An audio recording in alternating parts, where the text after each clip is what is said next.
Hello. I wanted to come to you today and talk quickly about guns. This is something that's been on my heart and my mind, and I just kind of want to state where I stand and why I stand where I do. So first of all, I am not an owner of guns, and I don't conceive myself to ever be one. And that's for a variety of reasons. I'm not talking about strictly the constitutionality of the right to bear arms. I don't think that we have interpreted that correctly, but that's a matter that has been argued, and that is not what I would base my decision on not having guns to be on. I think as a Christian and a follower of Christ, I have to weigh that over any state law or statute. And I think we do this all the time. For those who claim to be pro-life, they do that with abortion. If abortion is legal, they wouldn't have an abortion themselves because it goes against their religious ideals and philosophy, morality that God has given. And so there they are weighing God's law above any law of the land.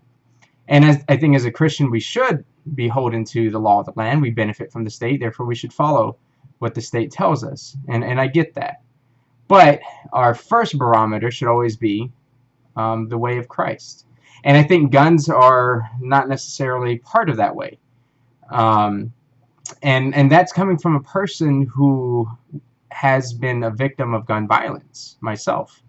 In West Oakland, I had experienced a drive-by shooting right across the street from us, and in Waco, I was a victim of armed robbery in my own house. And in both of those situations, I saw what guns can do to people. And the argument of, guns don't kill people, people kill people. Okay, sure, but there's an instrument, there's a tool. If the two men had come into my apartment without a gun or without a knife, I could have taken them. That's how I feel. But without that, I was just kind of a victim. And I don't think a gun would have helped my situation. I think a gun would have worsened the situation. Either I would have been dead or they would have been. And I would have to live with that I had taken a human life. And I don't know if I could. But I think when given the Second Amendment rights, a lot of people would just say, oh, see, it's our right to bear arms, so therefore we should have a gun, we can have a gun. And I would stop and question that. I think that we have to, I look at what Paul says as a Christian, all things are permissible, but not all things are beneficial. And I think these are one of those things where it's legal to have a gun, but is it beneficial? Is it beneficial to you as a person? Is it beneficial to society? And I don't think it is. And I think that is what I weigh over any state law or statute. So on the issue of gun rights or owning a gun, I don't own a gun because I don't think it's beneficial to me. I don't think it's beneficial to society.